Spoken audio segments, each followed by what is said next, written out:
श्रीमन्नारायण लक्ष्मी श्रीमन्नारायण नारायण लक्ष्मी नारायण नारायण श्रीमन्नारायण जगोदारायण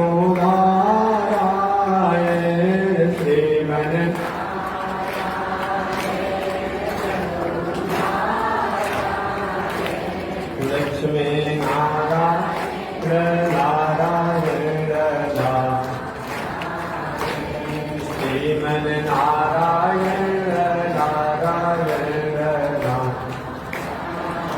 बोलिए श्री लक्ष्मी नारायण भगवान की अनंताचार्य कृपया वेदांत जय पारगम राम कृष्ण विशद भक्त विश्वक्सेन मुनिं भजय काषायं यज्ञसूत्रं शुचिवकुशितधा चोर्ध्वपुण्ड्रं च भाले यस्यास्ते दक्षस्ते कलिकुमतिगिरीन्द्रेन्द्रवज्रं त्रिदण्डं संसाराग्ने प्रशान्त्यै ऋतजलममलं दारुपात्रं पवित्रं श्रीविश्वक्सेनसूरे पदकमलयुगं श्रेयसे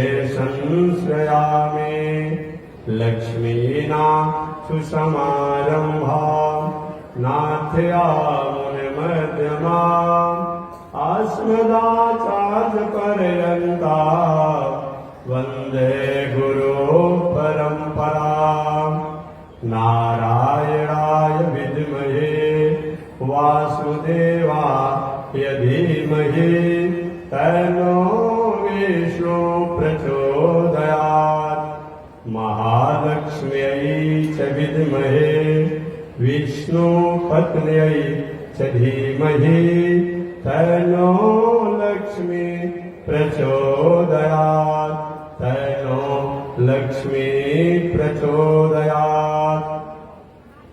परमाराध्य श्री लक्ष्मी नारायण भगवान नित्य वंदनीय पूज्य गुरुदेव श्री किरण्डी स्वामी जी महाराज के जुगल शरणों में कोटिशः नमन। भगवत भागवत आचार्य कैंकर्य पारायण महानुभावों पावन भूमि पर पावन कथा व श्रवण कर रहे हैं। पावन कथा प्रसंग अंतर्गत आपने श्रवण किया होगा। श्री सुखदेव जी राजा परीक्षित को कथा सुनाते हुए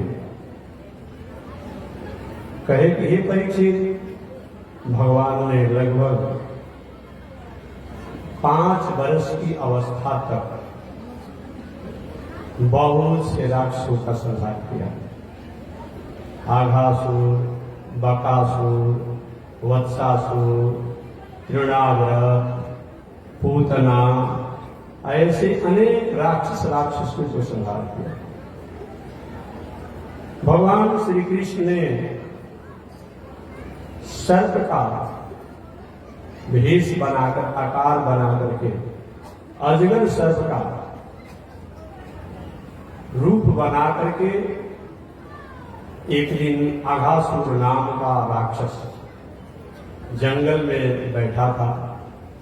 मुंह को फैला करके, अजगर सांप का मुख भी बड़ा होता है, शरीर भी भारी होता है, मुंह को खोल करके बैठा था। कभी तक तो मेरे स्वामी कंस द्वारा प्रेषित अनेक राक्षसों को कृष्ण ग्वालिया ने मार डाला, लेकिन आज उसको मैंने छोड़ूंगा अपनी माया और मायावी रूप द्वारा उस कृष्ण और कृष्ण के मित्रों को मार डालना। भगवान श्री कृष्ण अब केवल वत्सासुर नहीं रह गए, केवल अब ये वत्स पालक नहीं रह गए हैं, यानी केवल एक बछड़ों को नहीं चरा रहे हैं। थोड़े थोड़े मन में जागृति हुई कि कब तक बछड़ा को चराएंगे। वत्स पालन करने का मतलब क्या होता है? वत्स कहा जाता है ज्ञान को। पहले जीवन में ज्ञान में स्वरूप होना चाहिए।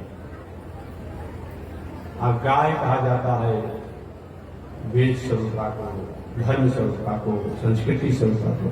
भगवान ने एक दिन मैया से, मैया अब मैं बछड़ा नहीं चराऊंगा केवल, अब मैं गायों को भी चराऊंगा। अरे लाला कैसे बात करता है? हाँ चराएंगे।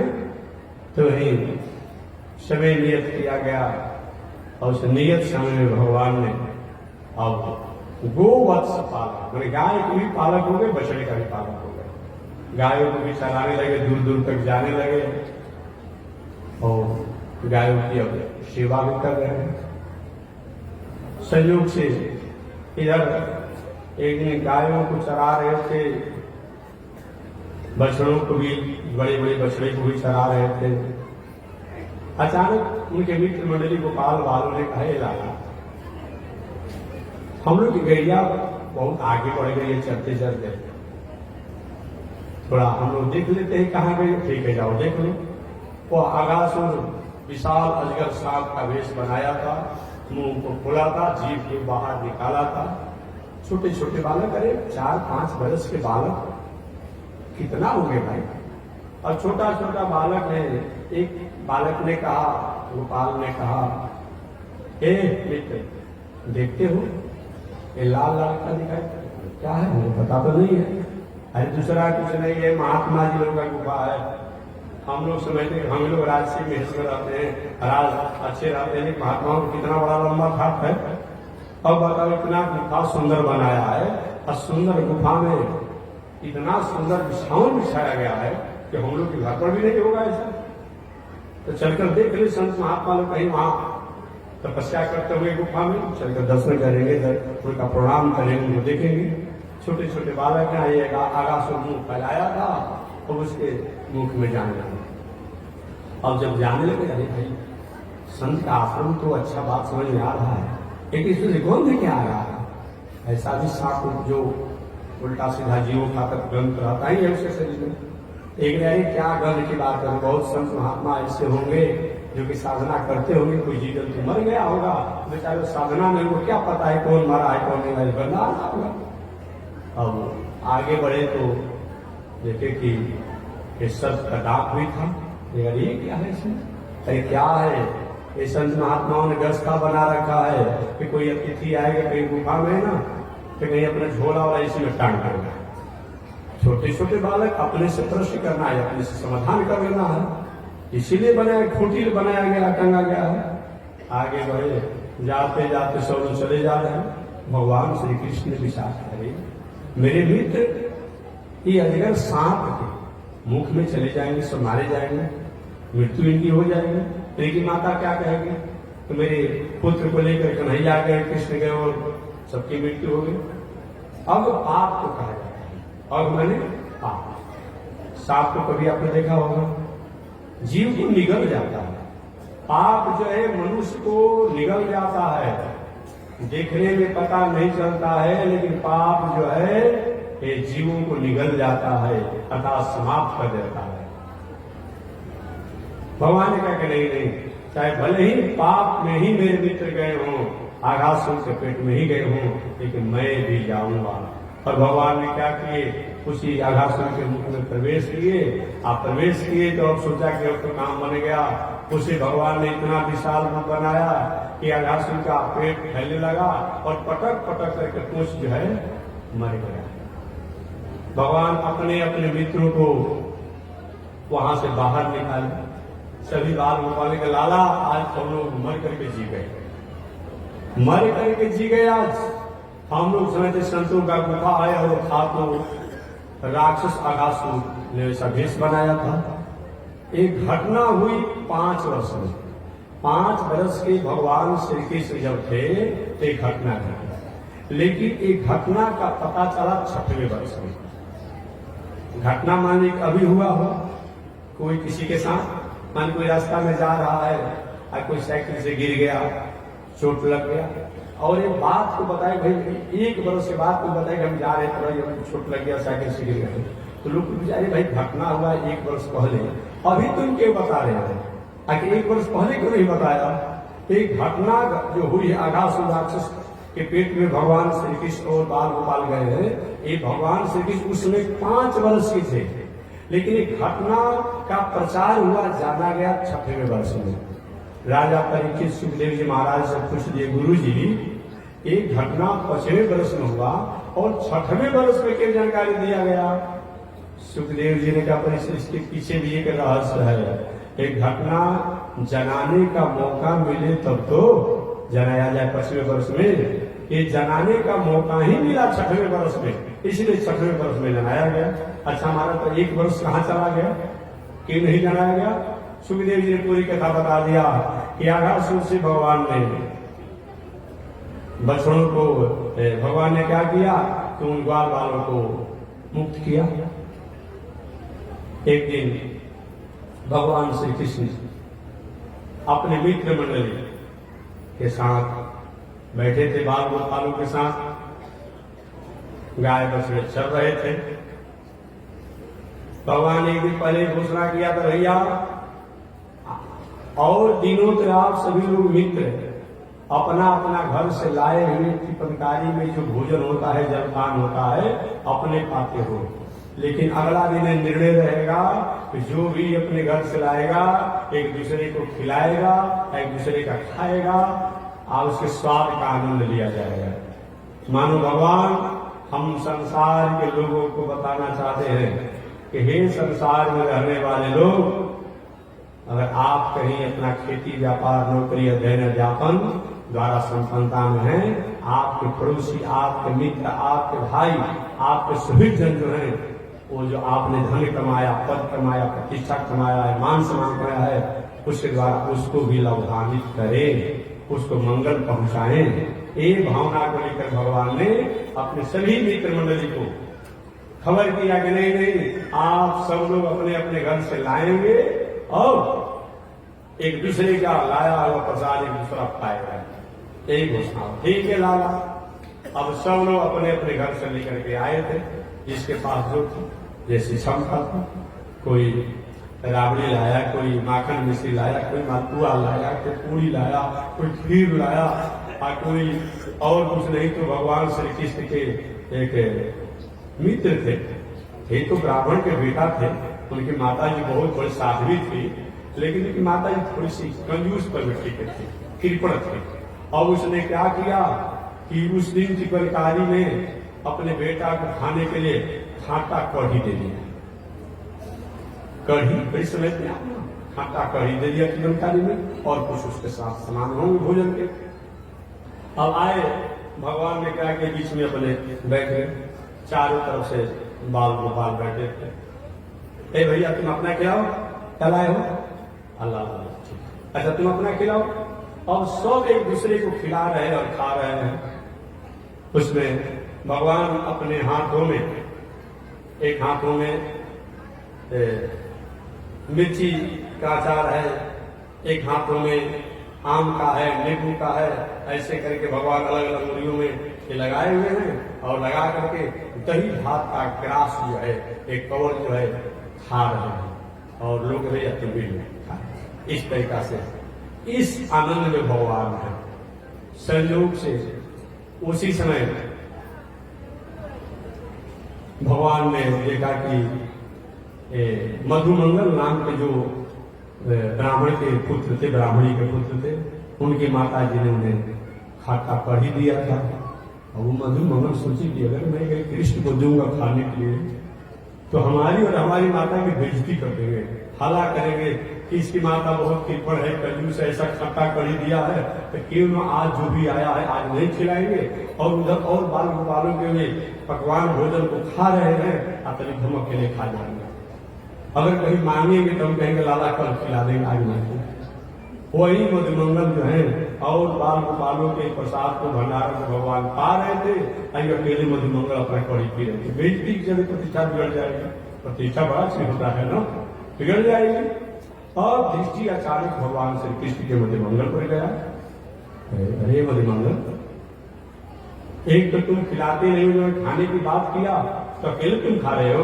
अरे लाला आज नहीं, अगले दिन खिलाते लाएंगे। नहीं हमको अभी खाना है, आज खाना है और तुम्हारे यहाँ खाना है। अरे कैसे होगा, है ही नहीं, कहां से खाओगे, सब पड़ती गए। नहीं नहीं पीने से नहीं होगा, हम खाएंगे। कैसे खाएंगे, भले ही नहीं तो क्या खाएंगे, है ही नहीं कुछ बात नहीं। और भगवान गए, दौड़ कर गए, उस मधुमंगल के हाथों को पकड़ लिए, दोनों हाथों को पकड़ लिए। आप पकड़ करके भगवान आ गए 5-6 बरस की अवस्था। अच्छा देखिए, छोटी छोटी बात भारी बातें हैं, छोटे छोटे। आज भी लड़का जो है 1 बरस के, 1.5 बरस के, 2 बरस के भीतर, 1 बरस विशेष मानिए, जो आप 2 बरस कहिए। अब क्या करते हैं, देखिए एक लड़का को मिठाई में कुछ खाता है, टॉफी खाता है, और दूसरा लड़का उसके साथ क्या करेगा ना, अब उसका जीव चाहने लगता है। तो देखिए देखिए छोटा बालक जो है आगे होता है। उस जमाने आज से 6000 वर्ष पहले की घटना है। तो वो क्या कि भगवान, वो तो है लीला करना है। अब भगवान श्री कृष्ण मधुमंगल के दोनों हाथों को पकड़ लिया, अलग अलग हाथ, और अपने जीभों से उस मधुमंगल के मुंह को चाटते हैं। ब्रह्मा जी आए थे भगवान के लीला देखने के लिए। अरे भाई बैकुंठ से, गोलोक धाम से आए हैं, तो क्या लीला कर रहे हैं देखने के लिए आनंद, और उस लीला देखने का लीला में भरम है पस गए। और ब्रह्मा जी देख रहे राम राम, यही कृष्ण, यही गुरु कि कृष्ण है। इन्हीं का स्तुति नहीं किया था, इन्हीं का मैंने प्रार्थना कर दिया। ये भगवान नहीं हो सकते। भगवान वाला किसी का जूठा खाता है क्या? खुद भोग लगाने पर भी भाव से केवल भावना को लेता है। भोग भी लगाते हैं हम लोग, तो केवल भावना को स्वीकार करते हैं। कभी कभी लोग कहते हैं कि महाराज जी आपने भगवान के सामने भोग थाली का रखते हैं, अब भोग तो रखे रह जाता है, आपने भगवान खा लिए। ये क्या मतलब होता है? ये क्या नखरा आप लोग कर रखे? लोग कहता है कुछ नास्तिक लोग कहते क्या नखरा मचा रखे आप लोग, लेकिन उन महानुभावों को जानना चाहिए। आपने जाना होगा बहुत से ऐसी वस्तुएं होती है, बहुत से ऐसी वस्तुएं होती है जो कि देखने में वैसे ही रहती है, और उसका तत्व जो भर जाता है कोई काम लायक नहीं रहता है। कोई बड़ी बात नहीं है। आपके गाड़ी में बैटरी है, देखने में तो सब ढांचा वही रहता है, ये क्या करें भैया बैटरी खराब हो गया, पुराना हो गया। बहुत से ऐसे चीज होते हैं, वो आज के वैज्ञानिक युग में ये बहुत आश्चर्य की बात नहीं है। भगवान सूक्ष्माति सूक्ष्म एक तत्व को लेते हैं। एक और बात मैं कहना चाहूंगा, साधारण कोई बिजली का तार आपके पास है और कहीं शॉर्ट पड़ जाता है कहीं किसी से, तो देखने में पता नहीं चला कि सब राखी खराब हो गया, फिर भाई तो शॉर्ट कर गया तो जल गया, खराब हो गया, खराब हो गया। कि शॉर्ट वहां कहीं करने से कुछ प्लस माइनस होने से, ठंडा गर्म इधर उधर हो जाने से वही बात हुआ। और भगवान श्री कृष्ण भावना से लेते हैं। आज जब लेने लगने से कोई खिलाएगा, बताइए? जब नहीं खाते हैं तो खिलाने वालों की कमी है, और खाने लगेंगे तब क्या होगा? कोई खिलाएगा ही नहीं। और देख कि ब्रह्मा जी का ब्रह्म राम राम भगवान नहीं हो सकते हैं, कि हम लोग इसी तरह स्तुति करते नहीं, हम तो स्तुति करने आए थे। वेद भगवान ने ही का नीति नीति स्तुति की है, फिर कहे कि तो परीक्षा ले लेना चाहिए। अरे परीक्षा का एक व्यवस्था होता है ना, कि किसकी कैसी परीक्षा ली जाए, किसकी कैसी परीक्षा लेनी चाहिए। आज भी कुछ नास्तिकों द्वारा परीक्षा लेने का तरीका और समाज को वर्णित करने का होता है। ये जो ईसाई दर्शन जो है, इसके जो कुछ आधुनिक जो अपने को पादरी कहलाने वाले होते हैं, अपने को शिक्षक मास्टर कहलाते हैं, क्या करता है? कहता है ना कि देखो, कहता है कि देखो हनुमान जी राम कृष्ण में कोई शक्ति नहीं है। लड़का को पढ़ाते समय कैसे भाई शक्ति नहीं है? कहता है कि देखो तुम्हारे सामने मैं परीक्षा लूंगा, और परीक्षा में अगर तुम्हारे हनुमान जी कहते हैं बहुत बड़ा बलवान है, अगर शक्ति होता कुछ नहीं करते, तो क्या करता है कि वो पानी मंगाएगा, या पानी का टब होगा, पानी का पोखरा होगा, वहां पर क्या करेगा, हनुमान जी को एक हनुमान जी का ईसा साहब का या तो प्लास्टिक का या तो फाइबर का या तो लकड़ी का मूर्ति बना देगा ईसा साहब जी का। हाँ, इधर जो हनुमान जी की मूर्ति जो है एक किसी लोहा का पीतल का बना देगा, अगर देखो तुम्हारे सामने में परीक्षा ले रहा हूँ, और वो क्या करेगा, हनुमान जी की पहले मूर्ति डालेगा जल में, तो भाई धातु है तो डूब ही जाएगा ना, तो डूब जाएगा। देखो तुम्हारे जिसको हनुमान का तो हमें रक्षा करते हैं, तुम्हारे हनुमान जो सब जल में डूब जा रहा है तो दूसरे कैसे वो बचाएगा, कैसे तैराएगा। इसलिए हनुमान में कोई शक्ति नहीं है। अब देखो मेरे ईसा साहब को, अब क्या करेगा, लकड़ी का बनाया ईसा साहब की मूर्ति और उसको पानी में डाल देगा, और डाल कर लकड़ी स्वभाव से तो पानी में तैरने लगता है, तो देखिए ये तैरेंगे और तैराएंगे, लोग मुक्त देंगे ये तरीका से। अब उसी में एक अच्छा अनुभव भी थे जो विद्वान थे, कह के देखो भाई परीक्षा लेने का सब काला होता है, एक अलग अलग परीक्षा लेने का तरीका होता है। और उन्होंने कहा हम भी परीक्षा लेंगे, और उन्होंने कहा कि हनुमान जी की मूर्ति भी धातु के मंगवाया और लकड़ी की मूर्ति भी ईसा साहब बनाया, उस पादरी को भी बैठाया, अपने भी बैठ गए, कहीं हम अपने तरीका से परीक्षा लेंगे। और क्या उन्होंने अग्नि ज्वाला को प्रज्वलित की, और अग्नि ज्वाला को प्रज्वलित करके ईसा साहब की मूर्ति को डाला। और जब मूर्ति जब लकड़ी का डाला जाएगा तो आगे बचेगा, जल जाएगा। और उसमें धातु को हनुमान जी का मूर्ति भी डाला गया, तो उस धातु कहीं जलने वाला है, नहीं जलेगा, क्योंकि देखो तुम्हारे ईसा साहब सब अपने जल गए, मर गए, तो दूसरे को क्या बचाएंगे। तो ये कहने का परीक्षा लेने का अलग अलग तरीका होता है। इसी प्रकार के कुछ बातों को समझा करके ये भ्रमित करके आज के जो एक पादरी जो कहलाते हैं, ये लोग भ्रमित कर देता है। मैं निवेदन करना चाहता हूँ, मूर्ति जिसको आज हम लोग मानते हैं, इस मूर्ति द्वारा कभी न कभी समाज राष्ट्र का मंगल हुआ है, और उनके मंगल यादगारी में याद करते हुए हम उनकी पूजा करते हैं। आज भी किसी व्यक्ति द्वारा गली नली रोड सड़क बिजली स्कूल मकान अस्पताल इत्यादि बना दिया जाता है, या समाज के लिए कोई अच्छा काम उसके द्वारा कर दिया गया है, तो उसकी यादगारी में हम लोग क्या करते हैं, उसका जयंती मनाते हैं, पुण्यतिथि मनाते हैं, वर्ष में महीना में हमेशा उसका उत्सव महोत्सव बनाते हैं उनके नाम पर। वही बात है, जिनको आज हम देवी देवता फलान चिलान ढिकान कहते हैं, वो भी आकार प्रकार वाले स्वरूप वाले, उनके लिए राष्ट्र का, प्रकृति का, संस्कृति का, प्राणियों का मंगल होता है, हुआ है और होते रहेगा। तो उनकी यादगारी में अगर हमने कोई मूर्ति बना दिया, मूर्ति की पूजा कर दिया, तो कोई आपत्ति नहीं होनी चाहिए। गुणों को, उसके उपकारों को याद करके भी मूर्ति की पूजा की जाती है, ये बात नहीं कि। और दूसरी बात को कहते हैं भाई मूर्ति से क्या मिलने वाला है। हम केवल मूर्ति की पूजा नहीं करते, अगर हम मूर्ति की पूजा करते तो हम कहते हैं कि राजस्थान से आया हुआ पत्थर है, अमुक मिस्त्री जी बनाए हैं, अमुक जजमान प्रतिष्ठा कराए हैं, अमुक पंडित जी प्रतिष्ठा किए हैं, ये ऐसा वैसा करते हम लोग। शांताकारम भुजगशयनम पद्मनाभम सुरेशम, हमें ना पूजा करते हैं।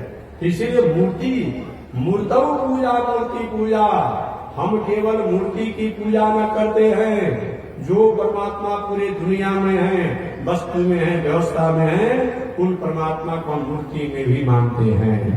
All thing bright and beautiful, all creature great and small, छोटे बड़े सुनहरे चमकीले, जो कुछ भी दुनिया में है उन सब को निर्माण करने वाला, बनाने वाला कोई न कोई है, उसे हमें लॉर्ड कहते हैं, गॉड कहते हैं, परमात्मा कहते हैं, ईश्वर कहते हैं, भगवान कहते हैं, राम कहते हैं, कृष्ण कहते हैं, अनेक रूप आया विष्णु विष्णु।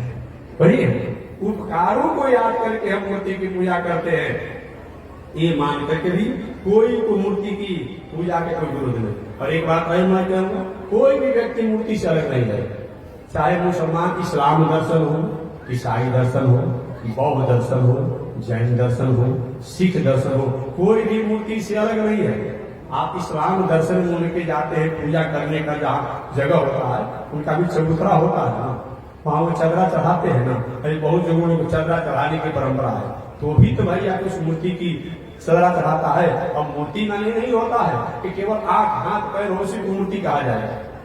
बहुत से ऐसे हम लोग घर घर में पूजा होते थे, पहले हनुमान जी झंडा गड़ाता था, हनुमान जी का पूजा होता था, काली जी का पूजा होता था, और घर में कोना पे कुछ चबूतरा बनाया जाता था, कोई आकार प्रकार हाथ के रूप रंग नहीं होता था, हर साल पूजा होता था। और तो नया हनुमान जी की हाथ पैर आंख मुंह वाले आकार वाले हो गए, लेकिन पहले जो पूजा होता था घर घर में, सावन में हो जाए, नवरात्र में हो जाए, चैत्र में हो जाए, और जो होता था गांव गांव में घर घर में सूखा बाबा की पूजा होता है। वो सूखा बाबा दूसरा नहीं है, ये शंकर जी ने जिसको अपने जटा से प्रकट किया था, जिनको हम लोग वीरभद्र कहते हैं, वही वीरभद्र जो है उनको सूखा बाबा भी कहा जाता है। एक गाँव नाम बहुत कुल देवता के रूप में सूखा बाबा है। क्या उनका हर जगह आकारे बनाया गया है? नहीं नहीं, एक मिट्टी का चबूतरा बना करके उन्हीं पर अपने भावना से पूजा कर दिया जाता है। तो इसी पर इस्लाम दर्शन जो है, इनको मुसलमान दर्शन करते हैं, जो मौलाना दर्शन करते हैं। इस्लाम दर्शन में, मुसलमान दर्शन में भी जो हम लोग चादरा चढ़ाते हैं, जहां जाकर के स्तुति करते हैं, तो क्या आकार प्रकार नहीं, लेकिन चबूतरा है ना, चबूतरा है। और क्यों नहीं आकार मानते? वो प्रतीक मानते हैं ना। एक महोत्सव मनाते हैं लोग, इस्लाम दर्शन के लोग, उसमें चांद का चिन्ह लगाते हैं। तो चांद अगर आपने बना दिया, तारा आपने बना दिया, क्या वो आकार नहीं हो गया? वो भी तो प्रतीक हो गया ना। जैसे हम कहीं ओम बनाते हैं, कहीं और होता है, कोई और कुछ होता है, कोई राम होता है, वो जो हो गया प्रतीक, वो भी प्रतीक होता है। और तो कोई भी आकार से अलग नहीं है। जहां तक ईसाई दर्शन के, हनुमान जी को, राम को, कृष्ण को तो मूर्ति मान लेते हो, ऐसा साथ को फोटो का मूर्ति की मूर्ति नहीं मानते हो। उनका तो मान सकते, उनका नहीं माना जाएगा। क्या वो नहीं मानते हैं लोग? देखिए उनके स्कूलों को जाकर के, उनके मंदिरों को देखिए, कहीं प्लस का चिन्ह प्रतीक के रूप में है, तो कहीं जो है ईसा साल का फोटो है, तो वो भी मूर्ति मानते हैं। इस्लाम दर्शन भी मानता है, ईसाई दर्शन भी मानता है, बौद्ध दर्शन भी मानता है। और किसी को मत मानिए, लेकिन गौतम बुद्ध के तुम फोटो रखते हो ना, जाकर देखिए गया में है, कौन उससे अलग है? जैन दर्शन भी शंकर को मानता है, उनको भी मानता है। और हमारे सिख दर्शन जो है, गुरु गोविंद सिंह, गुरु नानक जी इत्यादि को मानता है। और छोड़िए ना, ये हमारे नास्तिक जो कहलाने वाले लोग हैं तो नास्तिक पूरा पूरा नहीं, कि अपने को नास्तिक मानता है। ये नास्तिक कहलाने वाला कम्युनिस्ट, लेनिन, चारवाक, मार्क्सवाद इत्यादि करके हम भाई नहीं मानते हैं चीजों को। वेद शास्त्र, पूजा पाठ, मूर्ति नहीं मानते हैं, ठीक है। अब राम कृष्ण को नहीं मानते हैं, लेकिन आपकी अनुयायी जो है मार्क्सवाद के, चारवाक के, सोशलिस्ट के, लेनिन इत्यादि, या उनके सामाजिक कार्यकर्ता जो आज से 100 वर्ष पहले, 150 वर्ष पहले, 50 वर्ष पहले किसी देश में हुए और समाज में नई क्रांति लाया। क्रांति में परिवर्तन होता, क्रांति माने परिवर्तन, संदेश जो लाया, उसकी यादगारी में आप चौक चौराहे पर उनका मूर्ति बैठाते हैं ना, उनका जयंती मनाते हैं, उनका पुण्यतिथि मनाते हैं। आप पूछिए उन महानुभावों से, भाई जी जब आप कहेंगे मूर्ति पत्थर से कुछ नहीं मिलता है, ये भी आप अपने जो जिसके आप परंपरा में हैं, जो आपके समाज सेवी है, जो पुराने नेता हैं, जो आज चले गए, उनके पत्थर की मूर्ति से कुछ मिलने वाला है? जब ये राम कृष्ण, दुर्गा, काली के, हनुमान के मूर्ति से जब कुछ नहीं मिलने वाला है, ये आप जो बैठे इससे क्या मिलता है? लेकिन देखिए इससे नहीं मिलेगा, लेकिन इनके द्वारा कभी न कभी समाज के लोगों के लिए काम किया गया है। उन कार्यों को याद करके उनकी यादगारी में इनका मैं मूर्ति स्थापना किया हूं, तो बातें अलग नहीं हो सकता है। जिनको हनुमान कर रहे, राम कर रहे, कृष्ण कर रहे, दुर्गा कर रहे, काली कर रहे, सूर्य कर रहे, और उनके द्वारा कहीं समाज का उपकार हुआ, और आज प्रत्यक्ष उपकार देखा जाता है। वायु प्रत्यक्ष देवता, सूर्य प्रत्यक्ष देवता, चंद्रमा प्रत्यक्ष देवता, ये प्रत्यक्ष देवता है। इनके द्वारा उपकार होता है या हुआ है, और इनकी यादगारी में और कहीं मंदिर बनाकर मूर्ति रखिए दिए, कौन आपत्ति की बात है? किसी भी कोई स्थिति में विरोध नहीं होना चाहिए, ठीक है। कोई जरूरी नहीं है कि हर मनुष्य जो है एक ही चीज को मानेगा, एक ही लोग को मानेगा, लेकिन विरोध का कोई बात नहीं होता है। तो मैं निवेदन करना चाहता हूं, ब्रह्मा जी को मुंह हो गया, राम राम राम, ये भगवान हो सकते हैं?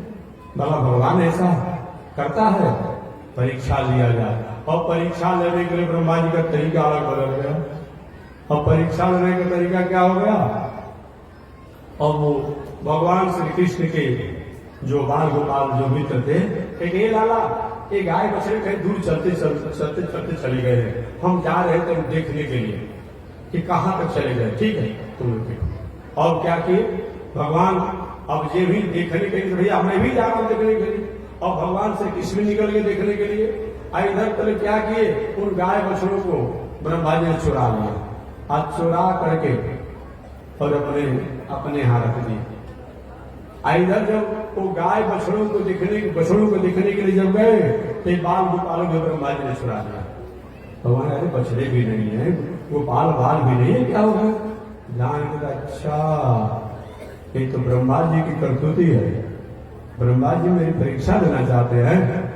और भगवान श्री कृष्ण एक स्वरूप के बाद ब्रह्मा अपने बाबा की परीक्षा तुम ले रहे हो, हम तुम्हारे बाबा लगते हैं, हमारी परीक्षा तुम लोगे तो ठीक है परीक्षा लो, मैं परीक्षा दे रहा हूं।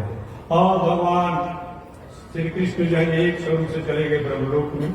आप ब्रह्मलोक में जाकर के ब्रह्मा जी धर गाय बछड़ों को व्यवस्थित कर रहे थे। वहां के पहरेदारों से सेवकों से कहे ब्रह्मा का वेश बना दे भगवान। अब वेश बना के कहे सेवको क्या कर रहे हो? हुजूर आपकी सेवा का आज्ञा का पालन कर रहे हैं। नहीं आज्ञा के बाद नहीं, इसमें बहुरूपिया ब्रह्मा अनेक घूम रहे हैं, बहुत से घूम रहे हैं। देखते रहना है बहुरूपिया ब्रह्मा के पकड़ में आ जाएगा ना तो उसको हमारे पास लाना। अरे हुजूर एक हो ही नहीं सकता है, अब होगा तो मजा लेंगे, बहुरूपिया ब्रह्मा प्रवेश कर जाएगा। और भगवान क्या किया जाके ब्रह्मा जी के लिए बैठे, वैसा ही आकार प्रकार बनाए थे, बैठे।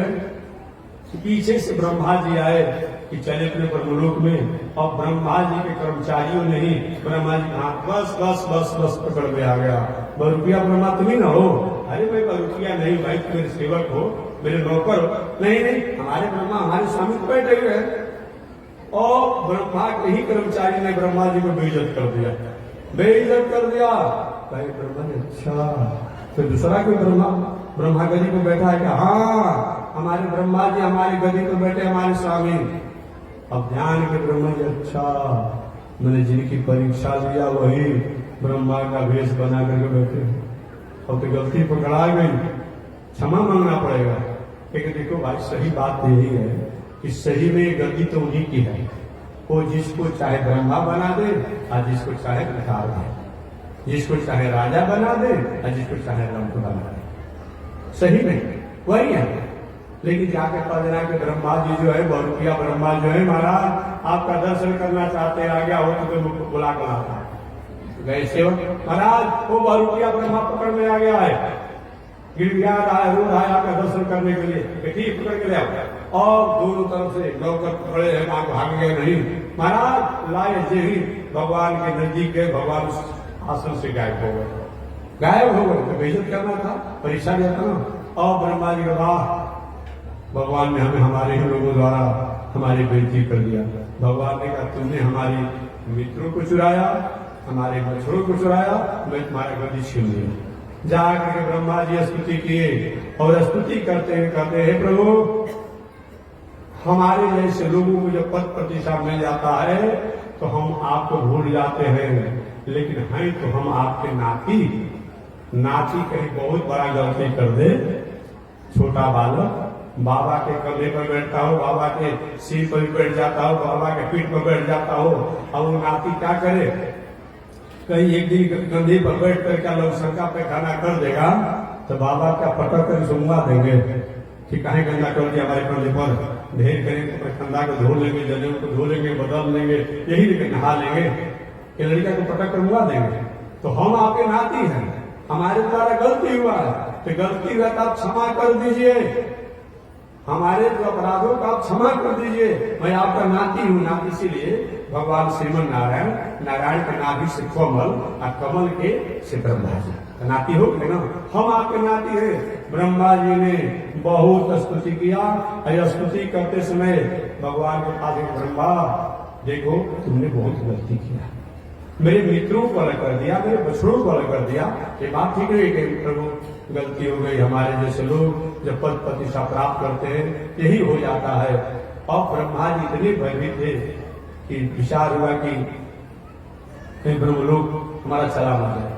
ब्रह्मा जी भगवान ने और माया किया तो देखे कि बहुत से ब्रह्मा आकार में लोग लाइन लगाए, हजारों की संख्या में। एक भैया आप लोग कैसे लाइन लगाए, एक लगाए हैं, तो कहीं हम लोग पहले एक बार ब्रह्मा थे और गलती हो गई थी, अब हमको उस पद से हटना पड़ा।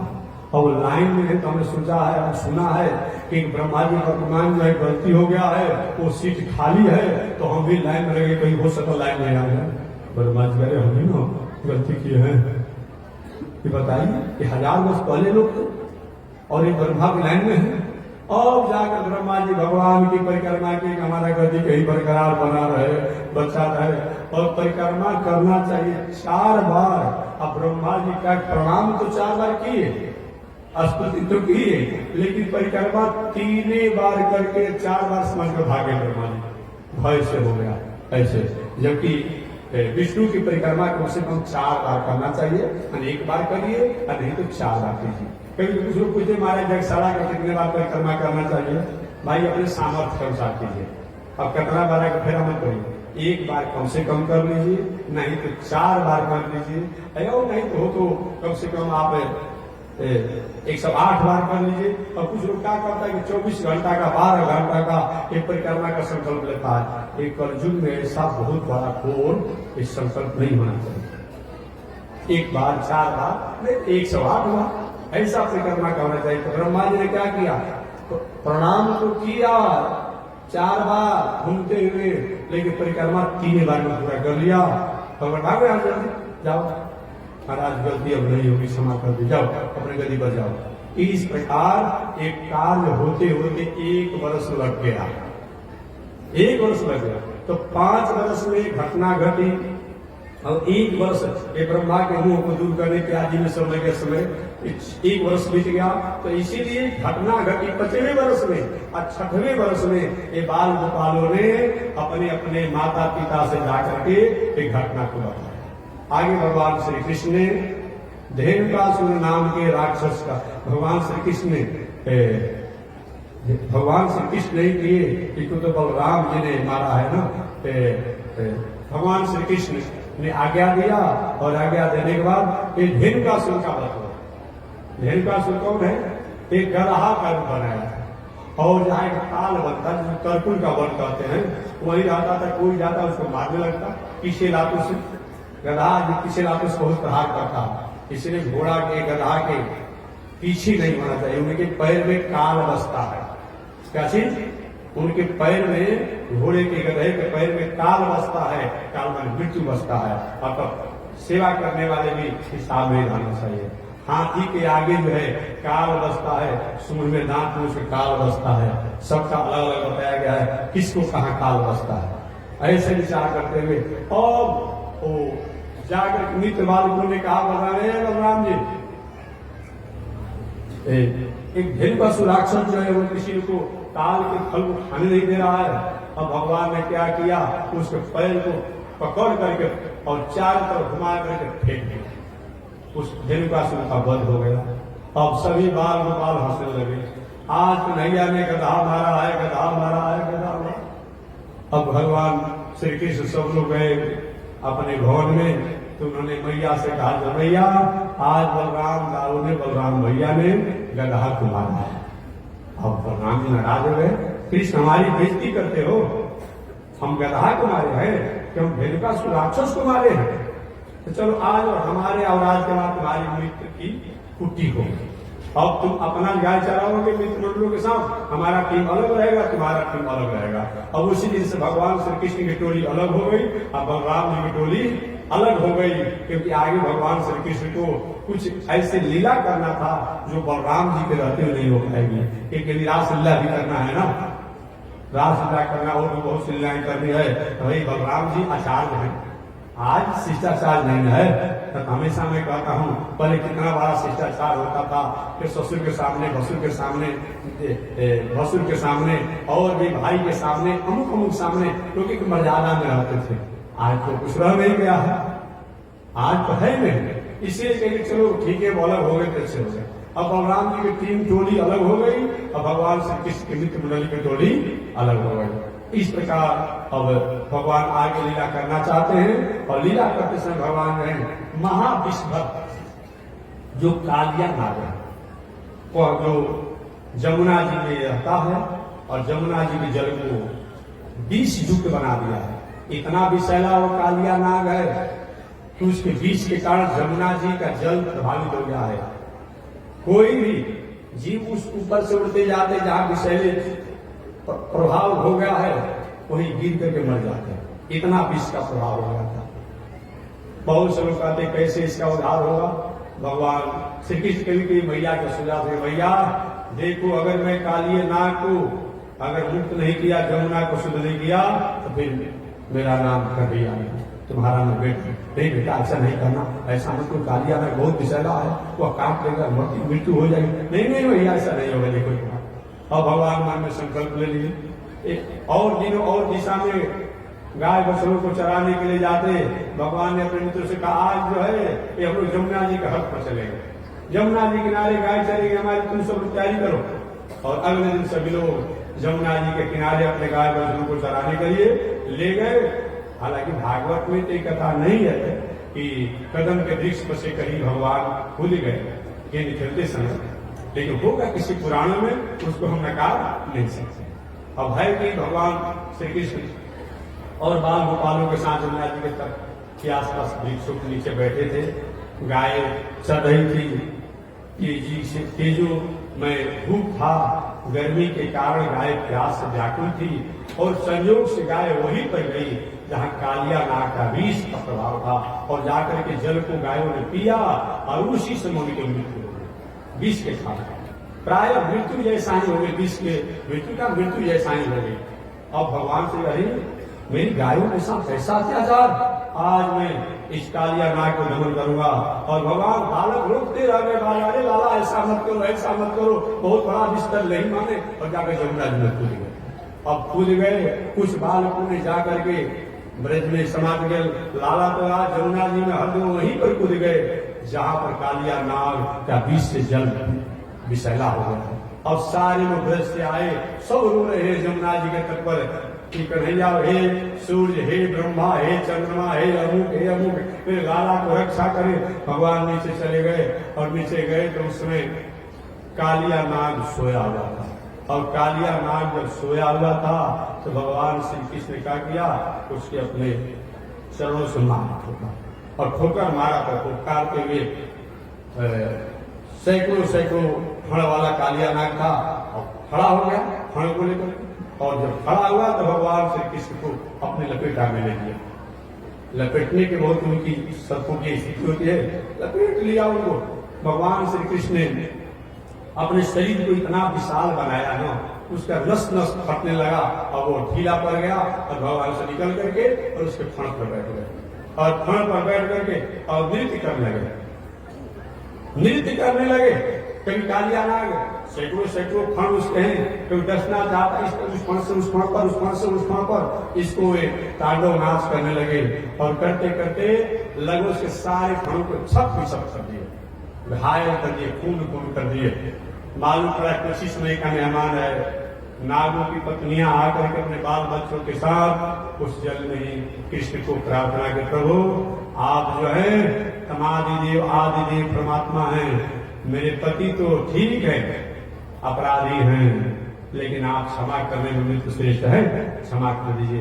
भगवान ने क्या चाहते हैं बताओ, कहेंगे प्रभु सबसे पहले तो मेरे पति की रक्षा कर दीजिए, मैं तो कोशिश में के मेहमान हूं, मेरे ऊपर कृपा कीजिए। भगवान उस कालिया नाग के फण से अलग हो गए, और अलग हुए तो कालिया नाग फंड काट कर कहा, खड़ा हो, बताओ तुम तो क्षमा मांग रही हो, ये तुम्हारा पति जो अहंकार कर रहा है। कालिया नाग ने कहा, कृष्ण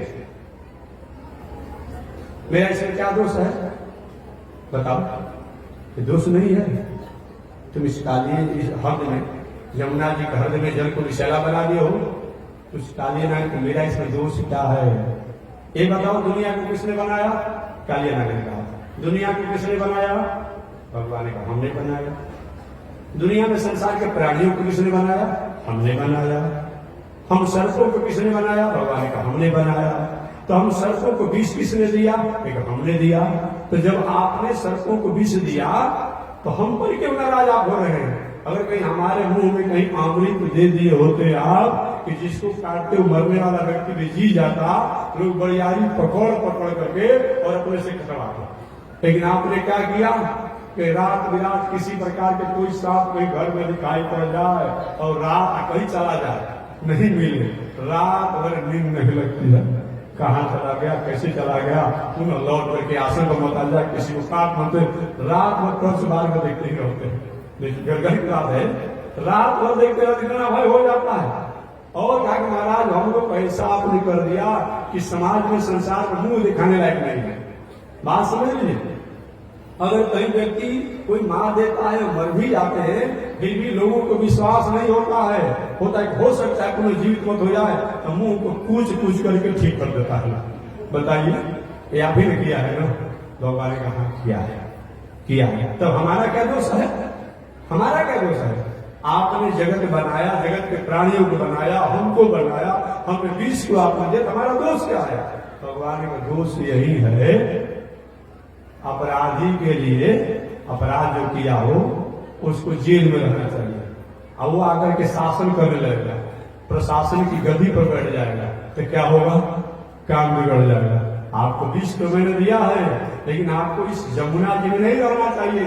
जमुना जी भक्ति का कारण है, यही पर अनेक प्रकार के प्राणी स्नान, ध्यान, पूजा पाठ ये सब करते हैं। आप जगह दूसरा चुन लेना चाहिए कि महाराज इसमें भी तो कारण आप ही है। आपका चेला जो है एक गुरु जी है, वो हमको रहने देता है दूसरा जगह रहे। पहले तो हम रमणक द्वीप पर रहते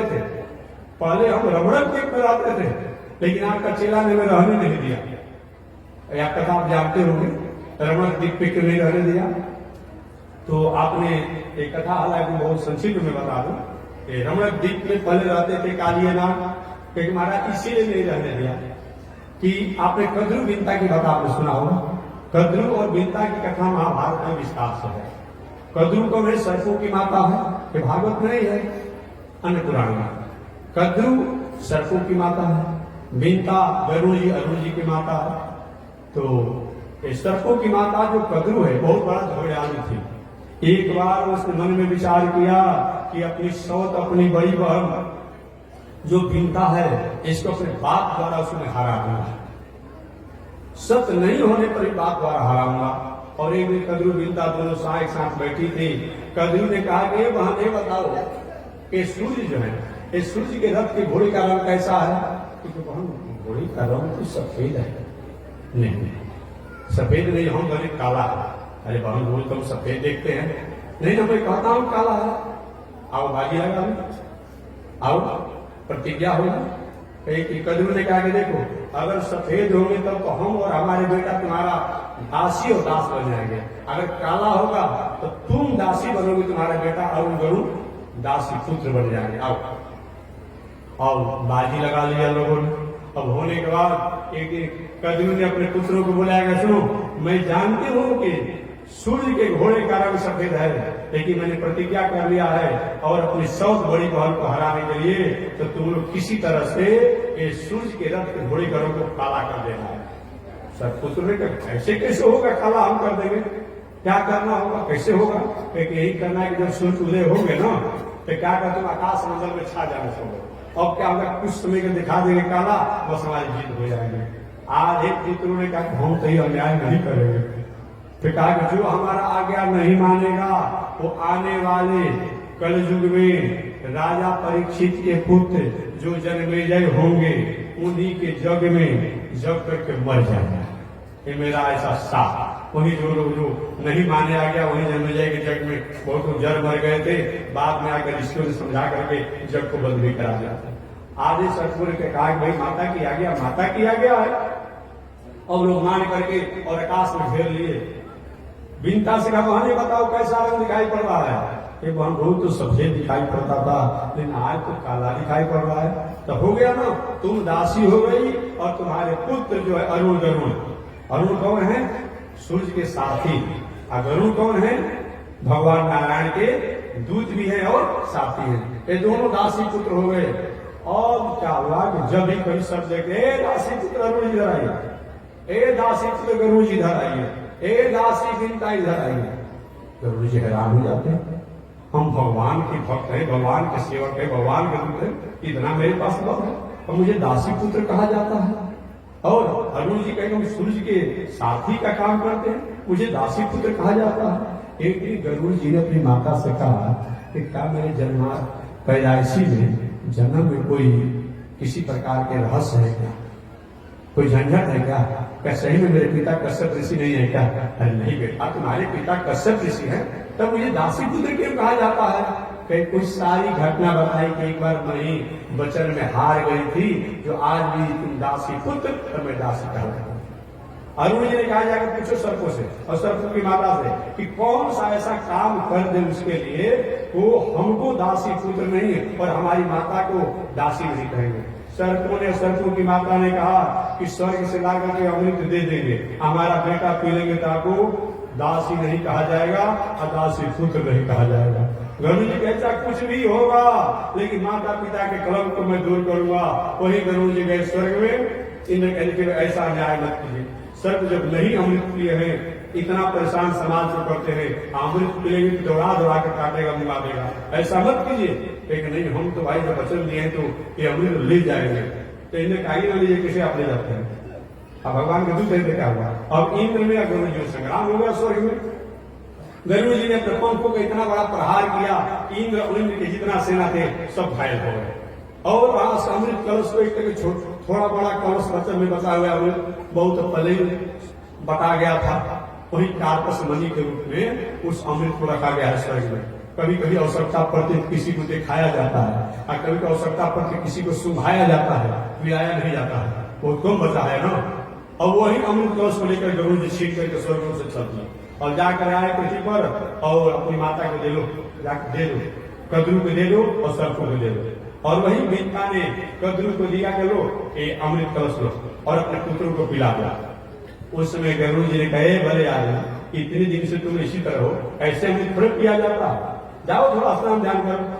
और सर्प का वे ये भावना में आ गए और कुश दशा करके और क्या किया लोगों ने, अमृत कलश रख दिया और उधर गए स्नान ध्यान करने के लिए। अतलिक उधर से देवराज इंद्र आए, आपका तो काम पूरा हो गया, आपको दे करके अपने दासी पुत्र और दासी पना सब माता मुक्त हो गई, अब हम अपना काम करेंगे, हमारा अब अपना काम कीजिए। और देवराज इंद्र आए, अमृत कलश झपट करके लेके चले गए स्वर्ग में और ले जाकर स्वर्ग में रख दिया। इधर अरुण जी, गरुड़ जी और गरुड़ जी की माता बीता जो है दासी और दासी पुत्र से दोनों लोग मुक्त हो गए। इधर सर्पों को अमृत नहीं मिला, फिर जब आए तो लगे कि यही अमृत रखा हुआ है और क्या क्या लोग उसी को चाटना शुरू कर दिया। अमृत तो था नहीं, हुआ हो सकता है गिरा होगा, उसको चाटने लगे सर्प, विषैले सर्प चाटने लगे और उनका जीव कट गया। कट गया जीव तो आज मरे हुए सर्पों को कभी ध्यान से हाथ से मत छुइएगा, कभी देखिएगा कभी तरीकों द्वारा, तो सर्प का जीव जो फटा हुआ है, इधर पीछे से जुटा रहता है लेकिन आगे से ऐसा फटा रहता है सर्प का, जो आज भी इस सर्प के जीव जो दो टुकड़े हो गए, दो भागों में हो गए हैं। इस प्रकार अरुण जी ने, गरुड़ जी ने अपने को मुक्त किया। तो वही ये नाग कह रहे हैं, ये जो कालिया नाग कहता है महाराज, तो जब ये हुआ तो गरुड़ जी को मन में भावना था कि मेरी माता को कलंकित किया था लोगों ने, मुझे दासी पुत्र कहता था, अब गरुड़ जी बलवान हूं। तो जहां रहने वाले थे रमणक द्वीप में सर्प लोग रहते थे, जितने सर्प हैं रमणक द्वीप में रहते थे। जब गरुड़ जी आते सर्पों को भोजन बना जाते, खा जाते, परेशान हो जाते। एक बार ब्रह्मा जी आए और ब्रह्मा जी ने आकर के गरुड़ जी को समझाया कि आप भगवान के भक्त हैं, एक मेरा आहार है, हम क्या करेंगे, एक आहार नहीं काम कीजिए, एक सर्प के घर से, परिवार से एक ही व्यक्ति को आप अपना एक वर्ष में एक बार अपना बना दिए नियम लेने के लिए, खाने के लिए, आहार के रूप में। ऐसा नहीं कि परिवार के सब खा जाएंगे आप, ठीक है। अब यही नियम से सर्प जो है अपने बारी बारी से, कैसे उनको भिक्षा आता है सर्प महात्मा के, और भिक्षा के रूप में अपने परिवार को सर्प जो है एक परिवार को दे देता, भाई अब सारा परिवार तो बच जाएगा कम से कम। एक काम चलते रहा। एक कालिया नाग का जब बारी आया तो कालिया नाग तो मैं भी नहीं जाऊंगा, मेरे परिवार नहीं जाएगा, मेरा बेटा नहीं जाएगा और मैं गरुड़ को देख लूंगा। और गरुड़ से कालिया नाग को ठन गया तो क्या वो विवाद हुआ। और उसी भय से उसी समय एक कालिया नाग अपना सारा परिवार लेकर के और जमुना जी का हृदय में रहने लगा। और जमुना जी के जब हृदय में रहने लगा तो उसी समय से पड़ा हुआ वही कहा कि हे गोविंद, आप ही के चेला, एक गरुड़ के कारण आज मेरी स्थिति हुई है कि जो मैं रमणक द्वीप में रहने वाला था, जो आज काली हृदय में रह रहा हूँ, तो आप ही के कारण है। भगवान ने कहा जब भी आपसे खाली कीजिए, जाइए यहाँ से रमणक द्वीप में जाइए कि महाराज आपका चेला खा जाएगा तब क्या करेंगे, पुराना वैध है। लेकिन नहीं, आपके सिर पर मेरा चरण पड़ गया है, मेरे चरण के चिन्हों को देख करके वो गरुड़ जी आपको कुछ नहीं करेंगे, ऐसा मेरा वचन, मेरा आशीर्वाद। वही कालिया नाग पुनः जाकर के रमणक द्वीप में रहने लगा और ये जमुना जी का जल जो है पवित्र हुआ। और भगवान श्री कृष्ण जमुना जी से जब ही बाहर आए, सारे लोग जमुना जी के तट पर रो रहे थे, मेरा लाला कहाँ होगा, कैसे होगा। जब ही बाहर आए, मैया यशोदा, नंद बाबा, सारे लोग को प्राण में प्राण आया। मैया यशोदा तो तैयार हो गई थी, मेरा लाला नहीं तो मैं जीवन जीकर क्या करूंगा, मैं भी जमुना जी में इस हर्ष में खुद करके मर जाऊंगा। लोग विश्वास दिया, राज दिया। नंद बाबा बेहोश होकर पड़े हुए थे कि कैसे छोटे बालक जी पाएगा उस कालिया नाग से। और जब आए तो मानो नहीं माना कि मेरा पुत्र मर करके जीवित हुआ है। इस प्रकार भगवान श्री कृष्ण ने कालिया नाग और कालिया नाग के पवित्र किया। और आगे चलकर भगवान श्री कृष्ण ने प्रलंबासुर नाम के राक्षस का वध किया, जो एक भगवान खरपात के जंगल में गायों में चरा रहे थे, वहां प्रलंबासुर का समापन किया। आगे चलकर भगवान ने समयानुसार बसंत ऋतु एवं ग्रीष्म ऋतु के बाद अब वर्षा ऋतु का आगमन हुआ। वर्षा ऋतु अभी चल ही रहा है। कि वर्षा ऋतु के अवसर पर सारा दुनिया खुशहाल रहती है। अगर वर्षा ऋतु में वर्षा नहीं हो तो प्रकृति के जो अन्न है, फल है, फूल है, सब अधूरे रह जाएंगे। नदी नालों में जल नहीं रहे तो हमें अनेक प्रकार की पानी की, जल की समस्याएं हो जाएगी। ऐसे ये वर्षा ऋतु हुआ और वर्षा ऋतु के बाद शरद ऋतु का आगमन हुआ। और शरद ऋतु के आगमन होने पर गृहस्थ गांव में नए नए अन्न, नए नए फल और इत्यादि द्वारा अपना जीवन को जीने लगे। वहीं शरद ऋतु के अवसर पर आगे चल करके भगवान ने वेणु नाद किया, वेणु नाद किया। और वेणु नाद करके भगवान ने मानो जो वेणु गीत के नामों से जाना जाता है, और वेणु का नाद किया, बंसी को बजाया। और बंसी को बजाते समय मानो भगवान कह रहे हैं, बरहा पीडम नटवर बभो कर्णयो कर्णिकारम विभ्रजवास कनक कपिशं वैजयंतीं चमाला। बरहा पीडम, जो भगवान ने मूल के पंखों का मुकुट लगाए हैं। नटवर बबू, लीला करने वालों में जो श्रेष्ठ हैं, लीला करने वालों में श्रेष्ठ हैं।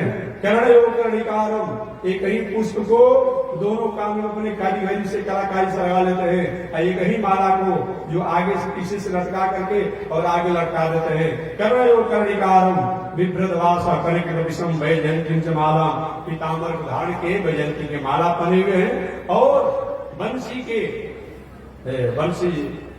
के जो छिद्रों द्वारा वो अनेक प्रकार सुंदर आवाजों को निकाल रहे हैं। उस आवाजों को सुनकर के वृंदावन और वृंदावन के आसपास रहने वाले जो प्रकृति प्राणी हैं, पशु हैं, पंछी हैं, अनेक प्रकार के जीव जंतु सहित गोपाल बाल गोपियां सब आनंद से उस आवाज को सुना। और आवाज को सुना करके भगवान श्री कृष्ण के पास आई और आकर के उनको निहारी, उनके वंशी की आवाज को सुना। भगवान ने कहा, देवियों अब आप जाओ अपने घर। भगवान ने उनको प्रथम मानो रास लीला का निमंत्रण दिया कि जब मैं तुम्हें बुलाऊंगा इस रास लीला में आपको आना है। रास लीला का मतलब आनंद की लीला, आनंद का लीला का मतलब ब्रह्म की लीला, ब्रह्मानंद की लीला, परमानंद की लीला, भगवत की लीला, वही रास लीला के नामों से जाना जाता है। ऐसे भगवान श्री कृष्ण रास लीला की तैयारी में सबको निमंत्रण दे दिए। तो उसी बीच में भगवान ने और भी लीला किया। और लीला किया कि परीक्षा लेना है। साधारण किसी को पहला दूसरा क्लास में पढ़ाना होता है तो उस मास्टर सब विद्यार्थी से परीक्षा लेते हैं कि भाई ABCD बताओ। मैं भी पूछना चाहता हूं आप लोग से, तो what difference A and B, बोलिए ए और बी में क्या अंतर है? आप पढ़ते हैं, अंग्रेजी पढ़ते हैं, बहुत कुछ पढ़ते हैं, बताइए। पुराने लोग और नए लोग बताइए, what difference A and B. इस साधारण एक पहला दूसरा क्लास में पढ़ने के लिए एक मास्टर गुरु जो द्वारा परीक्षा दिया जाता है। तो भाई जहां ब्रह्म के पास पहुंचना है वहां जाकर अपना नाम लिखाना है, तो उसमें तो परीक्षा होना ही चाहिए। तो भगवान ने परीक्षा लेना कहा, आपने मेरे प्रश्नों का उत्तर नहीं दिया, बहुत अंतर नहीं है, लेकिन इसके लिए प्रेजेंट ऑफ माइंड चाहिए। क्या चीज? प्रेजेंट ऑफ माइंड नहीं रहेगा तो आप एक आज के प्रश्नोत्तर नहीं कर पाएंगे। तो कुछ लोग कहते हैं महाराज ये जो है पहला अक्षर है, बी जो है दूसरा, नहीं सब अंतर नहीं होता है। अंतर का मतलब कि विशेष कोई गुणों से हो उसको अंतर कहा जाता है। तो मैं बता दूं कि एज भवे और बीज कब सुनेंगे, यही अंतर है, यही अंतर है। तो मैं निवेदन करना चाह रहा था कि छोटे छोटे स्कूलों में पढ़ने के लिए हमें ऐसे ऐसे प्रश्न होते कहीं आश्चर्य हो जाते हैं। और जहां ब्रह्मानंद को प्राप्त करना है तो वहां क्या बिना परीक्षा का हो जाएगा? नहीं, बिना परीक्षा का नहीं होगा। तो भगवान ने कहा कि गोपियां सही में रास लीला के अधिकारी है कि नहीं है, इनकी परीक्षा लेना चाहिए। तो भगवान ने क्या किया, एक दिन गोपियों ने क्या किया, अगहन के महीना में कात्यायनी देवी यमुना जी के तट पर जाकर के और मिट्टी का कात्यायनी देवी को बना करके पूजा करती और पूजा करके हे कात्यायनी माता, हे कात्यायनी भगवती, आप कृष्ण के समान हैं और कृष्ण ही मेरे पर पुरुष हैं। दुनिया के पति तो मेरे पति हो ही, क्योंकि सामाजिक व्यवस्था है, मर्यादा है, लेकिन सही में मेरे परम पति कोई हो, अब सबसे श्रेष्ठ पुरुष कोई हो, पति हो, तो मेरे कृष्ण हो। इस जीवन में भी जब तक हम रहे अपने संसारिक पतियों के साथ, तब भी कृष्ण के प्रति हमारा प्रेम बना रहे और शरीर त्यागने के बाद वही कृष्ण से हमारा उनका जान मैं लय हो जाऊं, ये भावना से ओतप्रोत होकर के वो गोपियां उन कृष्ण को पति की भावना करके पूजा किया। आज भी मैं कहता हूं कि जिन कन्याओं को विवाह करने में झंझट हो जा रहा हो, बहुत ऐसी कन्याएं होती है कि जल्दी उनका विवाह हो जाता है, अब बहुत ऐसी कन्याएं होती है कि थोड़ा बहुत समस्याओं से गुजरना पड़ता है, सब कुछ योग्यता होने के बाद भी।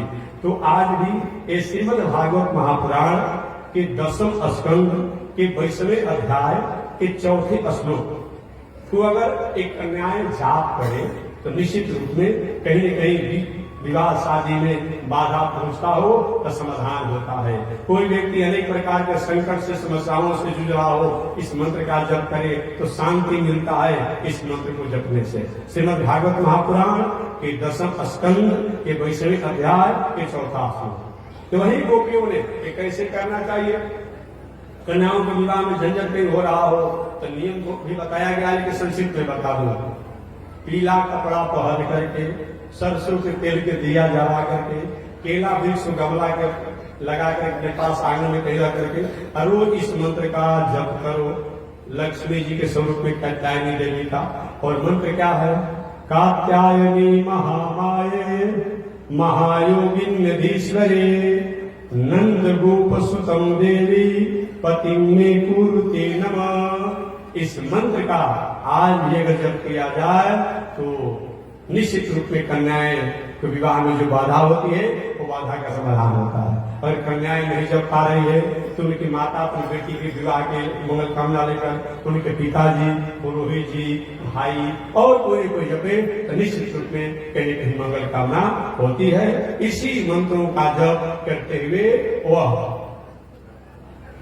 कन्याएं जो है व्रत कर रही थी और अगहन में कात्यायनी व्रत कर रही थी। अगहन में सब कुछ ठीक थी, सुबह जाकर के स्नान करने जाते, लेकिन थोड़ी सी पूजा की प्रणाली उनकी थोड़ी चंचल थी। अपने वस्त्रों को रख करके और वस्त्राभाव में नग्न होकर के जाकर के जमुना जी में स्नान करती। जमुना माता ने कहीं प्रेरणा दिया, भगवान श्री कृष्ण लाला आप धर्म की स्थापना के लिए आए हैं और आप ही स्थापना करने के लिए आए और आपको ही जानने वाली, आपकी भक्ति करने वाली उन गोपियों द्वारा धर्म के अर्थों को नहीं समझा जा रहा है। पूजा करती है ठीक है, लेकिन इनके द्वारा जो नग्न होकर के पूजा किया जाता है अच्छा बात नहीं है। लेकिन तंत्र मंत्र जादू टोना जितना होता है और घोर बागपंथी उनको तो काम अलग है, लेकिन ऐसे हमारे वैदिक परंपरा में कुछ नहीं। तो हम संत महात्मा सन्यासी जो है, हम सन्यासियों को बताया गया बहुत कुछ नहीं हो, एक वस्त्र तो जरूर होना चाहिए सन्यासी को। उसे कम 2 प्रकार के सन्यासी को कपड़ा पहनने का नियम बताया गया है। एक बताया गया है जानू ऊर्ध्वम अधः नाभि एकम वस्त्रम धारे। नाभि से माने जिसको हम लोग क्या कहते हैं, नाभि कहते हैं ना, नाभि से और ठेहुर के बीच में लंगोटी या ऊपर से वो वस्त्र धारण करना चाहिए। ये सन्यासी का एक नियम है। जानो ऊर्ध्वम अधः नारी एकम वस्त्रम तुधारे, एक वस्त्र को धारण करना चाहिए। और दूसरा क्या है, कासायंबर कवचित गात्रम, जो पूरा शरीर जो है गेरुआ कपड़ा से ढका होना चाहिए। क्योंकि हमारे स्वामी जी महाराज गुरुदेव तो कभी आपने फोटो में देखा होगा, चतुर्मास के बाद जब कपड़ा पूरा शरीर ढका रहता था, चाहे रामानुजाचार्य स्वामी जी, ऐसे दो परंपरा बताई गई कि आपको नाभि से ठेहुन के बीच में एक कपड़ा पहन कर कराना, और नहीं तो तुम सब पूरे शरीर गेरुआ से ढके रहना। उसी प्रकार से मतलब कितना भी पूजा साधना करने वाले हों, संत महात्मा देखते बहुत लोग कि निर्वस्त्र रहते हैं, कि क्या करें, लोहा का सिगरेट पहन लेगा, लोगों के रूप में बलकल पहन लेगा, पेड़ों के छाल पहन लेगा, कुछ सोना चांदी का कुछ पहन वाली, कुछ अपने अंगों को ढके रहते हैं। एक गोपियां वस्त्राभाव में होकर के, हालांकि है तो बहुत छोटी अवस्था में है, फिर भी मर्यादा होता है। अब ये जाकर के जमुना जी में स्नान करते प्रातः काल, जमुना मैया ने कहा कि किसी कहें, ये गोपियां मानेगी नहीं। भगवान ने कोई प्रेरणा हुआ, प्रभु आप इस संसार में धर्म की स्थापना के लिए आए हैं, इन गोपियों को समझाइए। भगवान का अच्छा, उस समय भगवान को लगभग 6 वर्ष के थे, 6 वर्ष के। भगवान का मैं इनको समझाऊंगा, ऐसे मानेंगे नहीं। कभी भगवान कभी हे गोपियां ऐसा हो रहा है तुम्हारे द्वारा की बात नहीं, अरे लाला जाओ तुम अपना काम करो, मैं अपना काम करूं, तुम हमें समझाने हुए हो, धर्मगुरु बने हुए हो, जाओ हम अपना पूजा पाठ कर दो। अच्छा ठीक है, समय बताएगा। अब एक दिन भगवान श्री कृष्ण का की गोपियां जहाँ स्नान कर रहे थे, अब स्नान कर रहे थे, ये भी सुबह सुबह पहुंच गए। आप पहुंचने के बाद एक कदम का वृक्ष था, वही कदम के वृक्ष जो पत्तों से फूलों से भरा हुआ था। और क्या किए गए, और जो भी गोपियां नहा रहे थे सब लोग कपड़ा लाता पकड़ करके और बटोर करके समेट करके पेड़ के ऊपर चढ़ गए। 6 वर्ष की अवस्था, 6 वर्ष की अवस्था। अब अचानक उसमें अंदर तूफान आया, एक बाइक जल्दी चलिए कपड़ा पहनकर। अब यही गोपियां अपने अपने वस्त्रों को पहन करके आने के लिए सोची है, तो देखते कि कपड़ा है ही नहीं, वस्त्र है ही नहीं। अब पुनः जल में चले, कैसे मर्यादा के लिए कैसे बाहर आया जाए, मर्यादा के पालन करने के लिए जल में चले गए, वस्त्र लेकर चला गया। अभी तो किसी को आने की है नहीं, दूसरा कोई आता नहीं। देखते देखते पेड़ के थोड़ा सा ऊपर दृष्टि गया तो देखे कि पत्तों में छुपे हुए हैं। ए लाला, तुमने मेरे वस्त्रों को लिया है क्या? अरे क्या बात करती हो, मैं तुम्हारे वस्त्रों को क्या जानता हूं? नहीं, तुमने मेरे वस्त्रों को लिया है। तो जो उसमें ब्राह्मण स्वभाव की जो कन्याएं थी, उन्हें देखो तुम धर्मात्मा हो, तुम्हारे बाप दादा धर्मात्मा है, तुम्हारे दादा धर्मात्मा है, तुम्हारा कुल खानदान धर्मात्मा, तुम्हारा मैया धर्मात्मा है, और तुम इसे धर्म करने वाले हो, देखो ऐसा मत करो, मेरा कपड़ा दे दो। ब्राह्मण लोग हर काम में यही बात बताते हैं, धर्म की बात बताते हैं, एक कुल होगा, एक कुल होगा, ये धर्म है, वो धर्म ही नहीं करते ब्राह्मण लोग। और उसमें क्षत्रिय स्वभाव वाले जो कन्या थे, सुनो नहीं पहचानते हो, मैं जाके वो लहना दे दूंगा और तुम्हें डांट खाना पड़ेगा, लेकिन जा जाओ, जिसे कहना है कह देना। भगवान श्री उनको भी नहीं माने।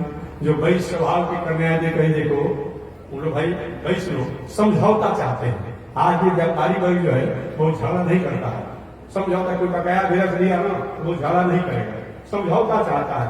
तो वैश्य स्वभाव के जो कन्याएं दी गई के लाला, देखो जो कहोगे ना वो मैं मान लूंगा, लेकिन मेरे वस्त्र को दे। और उसमें जो सेवा स्वभाव वाली जो थी, दासी स्वभाव वाले थे, लाला मैं तुम्हारा हमेशा हमेशा के लिए सेविका बनकर रहूंगा, सेवा के लिए मेरे कपड़ा दे दो। भगवान ने कहा हमारे पास है ही नहीं, तुम कहां से दे देते? नहीं है, वृक्ष से ऊपर दिखाई पड़ रहा है रंग बिरंगे कपड़े, ठीक है दिखाई पड़ रहे हैं ना, तो पहले तुम जमुना जी से माफी मांगो, वरुण देवता से माफी मांगो, और तब उसके बाद तुम अपना अपना वस्त्र आओ और आकर के ले जाए। लाला कैसे बाहर आऊंगा, कैसे बाहर आऊंगा? क्योंकि बाहर नहीं आओगी, अब वस्त्राभाव में स्नान करोगी। भगवान ने कहा कि आज गुरुदेव से प्रार्थना करो, और वही सबने हाथ जोड़कर प्रार्थना किया, भगवान ने सबको वस्त्र दे दिया। अब इस घटना को पढ़ करके आज काल की जो चंचल स्वभाव वाला जो नास्तिक जो है, कहते हैं बताइए जिनको भगवान वो कहते हैं, और बताइए कि वस्त्र चुराने वाले को, चीज चुराने वाले को ये भगवान कहते हैं। देखिए दो बात है, एक तो अगर ब्रह्म मानते हैं तो ब्रह्म जो है सब अपने आप में हमारा आत्मा है और शरीर है, तो कुलता कितना भी बदलते रहिए, लेकिन शरीर जब वो वही है, तो भगवान जो है ये स्वरूप है, हमारी रक्षा करने वाले हैं। अगर मानते तो 6 वर्ष से लड़ी था, आज अपने माता के, बहन के, बुआ के, चाचा के, चाची के, अगर कहीं चाची के कपड़ा ले जाएगा तो क्या उसको लंपट माना जाएगा? अरे छोटा बालक है। तो अगर आप धर्म नहीं मानते हैं, जो लोग नहीं मानते हैं, तभी भगवान पर कोई अंगुली उठाने का उनका हक नहीं बनता है, क्योंकि 6 वर्ष की अवस्था है। अगर धर्म मानते हैं तो वहां फिर आपको किंतु परंतु करने की कोई औचित्य नहीं है। इस प्रकार भगवान ने ये चीर हरण की लीला किया, और चीर हरण की लीला करके भगवान ने गोपियों को आनंदित किया। आगे बस और 2 मिनट, क्योंकि कथा हमें पूरा भागवत अब सोच रहे हैं कि 30 तारीख तक पूरा भागवत सप्ताह सुना दे, फिर तो जग के पर आप ही फंसे रहेंगे, हम ही फंसे रहेंगे। तो हम कोशिश में है, तेजी में सुना रहे हैं, बहुत तेजी में सुना रहे हैं। तो बस एक कथा सुनाकर मैं वाणी को विराम दे दूंगा।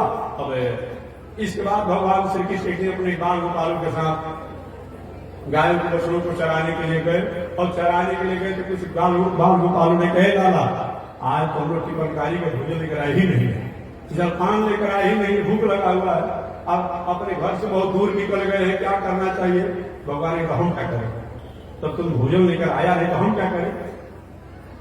भगवान ने कहा एक बात है, देखो बगल में ब्राह्मण देवता लोग जब कर रहे थे, तो जाकर वहां से तुम भोजन मांग लाओ। अब ये बाल गोपाल गए, और जाकर के बाल गोपालों ने वहां जाकर के ब्राह्मण देवताओं से कहा कि हे भूमि देवा, हे पृथ्वी के देवता, भूषु ब्राह्मण देवता, भगवान श्री कृष्ण भी आए हैं, बलराम जी बगल में कहीं गाय चरा रहे हैं, हम लोग भी गाय चरा रहे हैं, भूख लगा हुआ है, भोजन लेकर नहीं आ रहे हैं, भोजन खिला। ब्राह्मण नाराज मत, एक गांव के ब्राह्मणों, पुरोहित वाले ब्राह्मण है गांव के लोग, एक पुरोहित वाले ब्राह्मण बहुत विचित्र फोपड़ा के होते हैं, बात समझ लीजिएगा, ये आगे नहीं, हम बहुत विचित्र फोपड़ा के होते हैं। और बताइए, और ब्राह्मण वाह, ग्वालिया की हिम्मत कैसे हो गया मेरे यहाँ मांगने के लिए?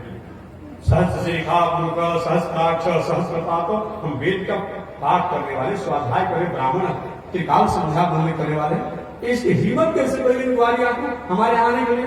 अब बोल तो सकते थे नहीं, जगशाला में थे, स्वाहा स्वाहा कर रहे थे, तो बोले तो नहीं, एक इशारा में सर जल्दी भागो जल्दी भागो जल्दी भागो, कैसे तुम्हारा हिम्मत करेगा, हमारे पास हिम्मत कैसे करेगा? और काय के बात भी नहीं किए, और ब्राह्मण देवताओं ने क्या किया, उन बाल गोपालों को लौटा दिया। भगवान श्री कृष्ण के पास गए, कहे भगवान क्या लाला लाया भोजन? तुम्हें कहा भोजन क्या लाया? भोजन कुछ नहीं लाया। ऐसा आपने विदा किया कि भोजन देने के बाद तो छोड़ी ना ब्राह्मणों के, उन ब्राह्मणों ने समाचार तक नहीं पूछा। अरे भोले आदमी, हमने ब्राह्मणों के पास थोड़े विदा किया था, ब्राह्मण की पत्नियों के पास जाकर मांगना चाहता तुम लोगों।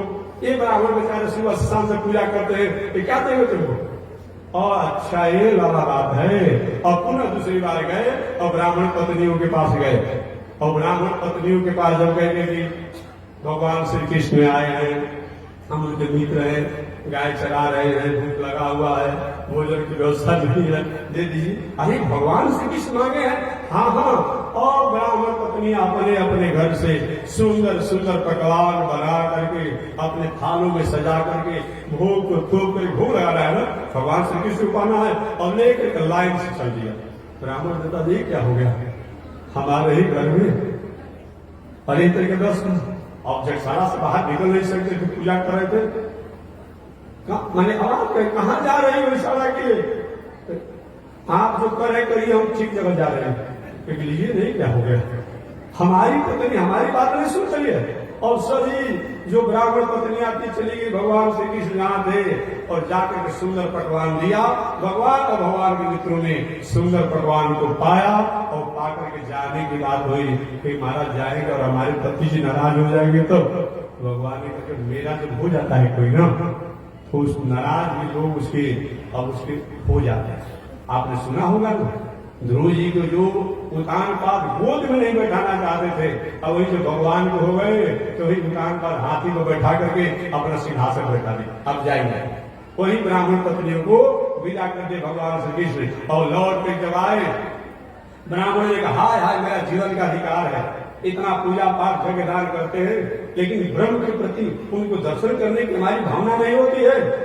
धन है देखते तुमने बहुत कोई पूजन का सुकृत है जो आज ऐसा तुमने किया, इस प्रकार भगवान श्री कृष्ण के कृतकृत हुए और ब्राह्मणों ने कहा नमस्तुभ्यं भगवते कृष्णाया कुंठ मेधसे जन्माया मोहित धियो ब्रह्माम कर्मवत्सु। हे प्रभु, आपकी अनंत आपकी माया के कारण हम जो है सब कुछ करने के बाद भी आज आपकी माया से मोहित होकर के अपने कर्मकांड में इतना हम मोहित हो जाते हैं कि कभी कभी आपको भी हम समझ नहीं पाते हैं। ऐसे परमात्मा को हम बार बार प्रणाम करते हैं। इस प्रकार भगवान ने अनेक लीला किया। कोई भगवान ने गोवर्धन लीला भी किया, तो गोवर्धन लीला की कथा जो है कल मैं सुनाऊंगा। आज इसी के साथ वाणी विराम। एक बार भगवान का नाम श्रीमन नारायण लक्ष्मी श्रीमन नारायण। बोलिए श्री लक्ष्मी नारायण भगवान की, विश्व देवराजा श्री त्रिरंगी स्वामी महाराज की। हरि ओम। शांति शांति शांति।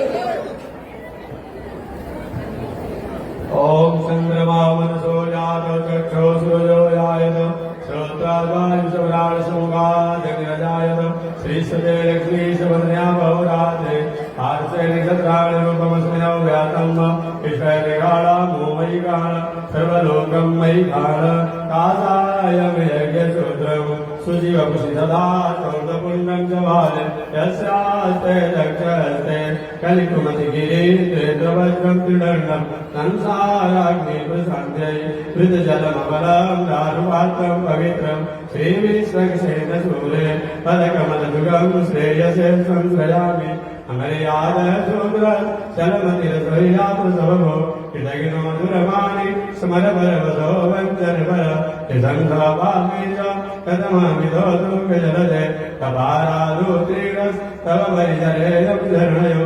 लक्ष्मी नारायण भगवान की, विश्व जगदाता श्री त्रिरंगी स्वामी जी महाराज की। हरि ओम। शांति शांति शांति।